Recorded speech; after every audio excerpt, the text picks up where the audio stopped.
¿Qué tal? ¿Cómo están? Espero que estén súper bien. Vamos a continuar con la lectura del libro negro del emprendedor y nos quedamos en el 9º asalto. Dice así: ningún Nobel, con B chica, ha ganado un Nobel, con B grande. La importancia de escoger un sector en el que se tiene conocimiento. El sector es una decisión y no una consecuencia. Vamos ahora a adentrarnos en un cuarto tema que explica muchos de los fracasos de los emprendedores: el sector de actividad en el cual se emprende. Todo emprendedor debería plantearse por qué ha escogido el sector de actividad donde va a emprender. Pero ¿se escoge? Ese es el problema. A menudo el sector de actividad no es una decisión meditada, sino la consecuencia de una idea aleatoria. Por ejemplo, estando de viaje por un país lejano, uno descubre un tipo de zapato que no existe en su país. Cree haber detectado una oportunidad alrededor de aquel zapato singular. Eso determina que emprende en el sector del calzado. El matiz es importante. No me introduzco en el sector del calzado, por lo que este significa para mí o por su potencial atractivo, sino que lo hago arrastrado por el zapato con el cual me topé. Son muchas las ocasiones en las que un emprendedor se obsesiona con una idea determinada que captura su atención. La idea pasa por encima del atractivo del sector o del grado de conocimiento que el emprendedor tiene de este. En tales casos, el sector es una consecuencia en lugar de una decisión consciente y meditada. Y esto es un grave error porque en relación con el sector de actividad se articulan dos nuevos factores claves del fracaso: no dedicarse a lo que a uno le gusta de veras y emprender en un sector donde uno no tiene experiencia. Veamos estos dos factores por separado. Subtítulo: el más mediocre. Si trabaja en lo que le gusta, acaba siendo excelente. Recuerdo el caso de un amigo que pasó por varios meses en Estados Unidos para detectar oportunidades. Ahí halló un concepto de tienda de comida rápida que le fascinó. Se dedicó durante más de 6 meses a estudiar cómo funcionaba, qué tipos de productos tenía, cuáles eran los precios, todos y cada uno de los detalles del concepto en cuestión. Pero no dedicó casi nada de tiempo a analizar si le gustaría trabajar en la restauración en España. Es decir, si le gustaba el sector y el país donde iba a emprender. Recuerdo que vino a verme pocas semanas antes de lanzar su proyecto. Me dijo que quería pedirme consejo, pero en realidad no quería escuchar nada que no fuera positivo. Yo le pregunté sobre su experiencia en el campo de restauración y dentro de la comida rápida. ¿Has trabajado en ello antes? ¿Conoces cómo funciona? ¿Te gusta mucho este sector de actividad? Esta persona no escuchó ninguna de mis preguntas. Me hablaba de forma mecánica sobre las grandezas de los locales americanos y por qué funcionaban tan bien. Mi amigo había trabajado durante 8 años en una agencia de publicidad. Conocía a la perfección ese negocio, sin duda. Puestos a emprender, tenía mucho más potencial dedicando sus energías al mundo de la publicidad. Hasta descubrir los locales en cuestión. Su interés por la restauración había sido nulo.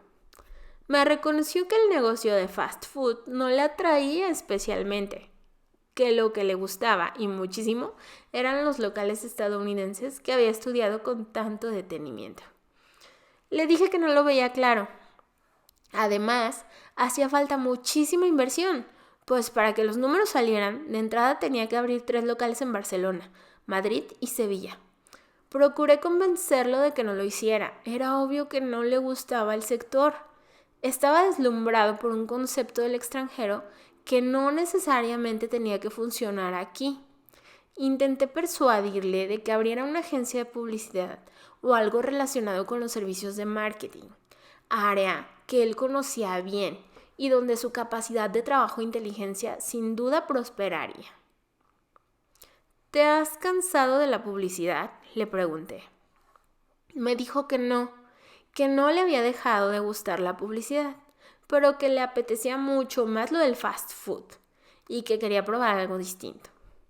Abrió todos los locales y 3 años después estaba arruinado. Hoy trabaja por cuenta ajena y para más INRI, en una agencia de publicidad, que era lo que quería dejar de hacer. Es el típico caso de empecinamiento en una idea o un producto. Es algo peligrosísimo. Se obvia cualquier consideración sobre el sector y además se desata en el emprendedor una especie de rigidez increíble y una negativa a modificar su producto o idea. Es lógico, si la idea cambia demasiado, deja de interesarle. Eso significa que en realidad ese sector no le atrae. Esta es una recomendación muy útil. Si usted está pensando en emprender una idea concreta de negocio o en lanzar un producto o servicio determinado, haga este ejercicio. Deseche la gran idea y sopese si, con otra distinta, le puede seguir apeteciendo el sector de actividad o industria donde va a meterse. En el caso anterior, la pregunta que mi amigo tenía que haberse formulado era: si no puedo lanzar el concepto de fast food americano, ¿me apetece igualmente montar un fast food diferente? Sí, sin esa idea concreta. El sector no le seduce. Piénselo 2 veces. Porque es altamente probable que su idea tenga que ser modificada, como expliqué en anteriores asaltos. O incluso es posible que al cabo de 1 o 2 años tenga que abandonar la idea original y sobrevivir con otra distinta en ese mismo sector. Uno de los entrevistados me dijo: es cierto que hay sectores muy duros, pero también que es fundamental que tú encuentres divertido el sector que te ponga cachondo. Y otro: para escoger un sector has de tener cierto feeling con él. Es como un noviazgo. Hay gente que conoce muy bien sectores que en realidad no les atraen. Son sectores donde no les apetece trabajar. Fracaso seguro. El sector te tiene que motivar muchísimo. A cualquier emprendedor tiene que gustarle o atraerle mucho el producto. Víctor Arrese me dijo: sobre todo, te ha de encantar el producto. Cuando él abrió la cadena de restaurantes Fresh & Co., ni él ni sus socios tenían ni idea del negocio de restauración, pero en cambio les chiflaba el producto.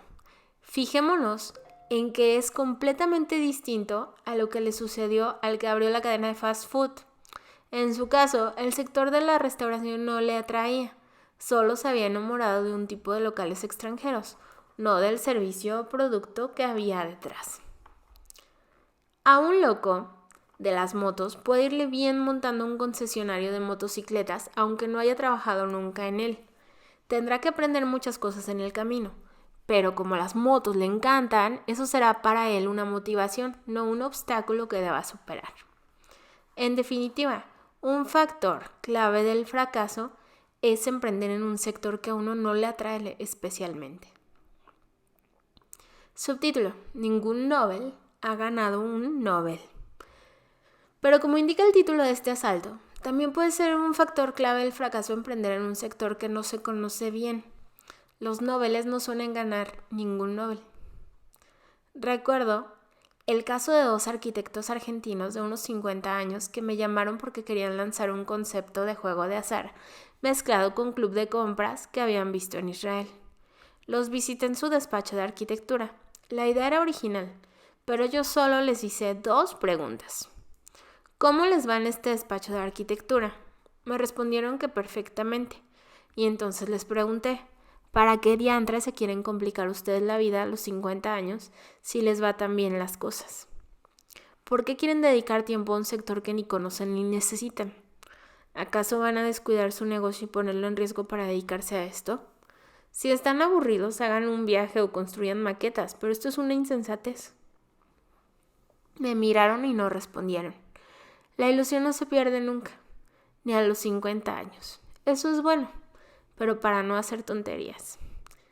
Le aseguro que en este caso es cierto, para que se haga la idea de cuánto pueden cegar las ideas felices. Si no conoce o no ha trabajado en el sector donde emprende, las posibilidades de éxito se reducen. ¿Por qué? Porque uno desconoce si está redefiniendo las reglas del sector. La inocencia solo debe practicarse en una tómbola. No se pueden romper las reglas sin conocerlas. Es algo que no suele suceder. Es mejor apostar conociendo los riesgos que hacerlo confiado en la fortuna pasajera. ¿Y por qué hay que modificar las reglas del sector? ¿Es estrictamente necesario? Bueno, en un sector en auge, con un crecimiento espectacular al cual sumarse, puede permitirse el lujo de emprender sin demasiada creatividad y limitarse a imitar lo que hace el resto. En estos casos, un mediocre triunfa gracias a la bonanza del sector, Pero si emprende en un sector maduro o estable y se limita a hacer lo mismo que los demás competidores, es casi seguro que no conseguirá nada. O hace algo distinto o es muy difícil que le vaya bien.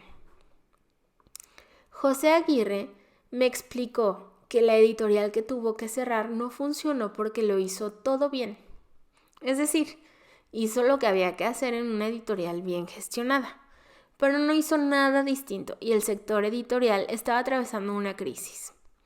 Aprendió de su experiencia. En Bestiario, su actual empresa, todo es innovación continua. Por tanto, cabe deducir que si emprender sin hacer algo distinto es una fuente de fracasos, emprender innovando proporciona más posibilidades de evitar el fracaso. ¿Y cómo sabemos si estamos innovando en un sector? Solo lo sabremos si lo conocemos bien o si hemos trabajado en él. Es fundamental conocer el sector, porque entonces uno sabe qué reglas está retando, qué aspectos del sector está cuestionando. Juan Carlos Tous trabajó durante muchos años en el sector de distribución de películas de video y DVD, y lo conocía a la perfección. En un momento de su carrera profesional, decidió que estaba preparado para montar su propia empresa. Su idea fue muy sencilla: hacer partícipes a sus proveedores, las productoras de cine de un negocio del cual apenas participaban, la distribución en video y DVD de sus propios productos. Habló con varias productoras y les propuso invertir en su negocio. De este modo, se aseguraba de forma automática los derechos para DVD y video de esas productoras. Estamos ante lo que se denomina una integración vertical hacia abajo. El proveedor se integra en el negocio de su cliente. Aquí no hay una idea de negocio basada en un invento extraño, en un tipo de video o tecnología determinada. Lo único que hizo este emprendedor, hoy hombre de éxito al cargo de Cameo Media, fue redefinir las reglas del sector. Pero eso solo podía hacerlo alguien que las conociera bien. ¿Es todo tan fácil? No.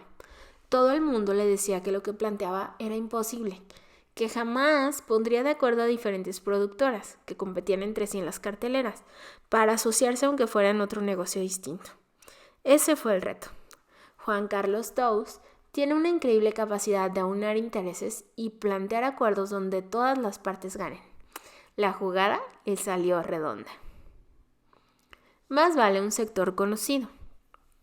Ahí se puede llegar a emprender incluso con una idea no demasiado potente. Pero, ¿qué pasa si aún así quiere emprender en ese sector que no conoce y en el que no tiene ninguna experiencia? ¿Significa eso necesariamente que va a fracasar? No, pero tiene que hacer algunas de las siguientes cosas que se proponen a continuación. 1.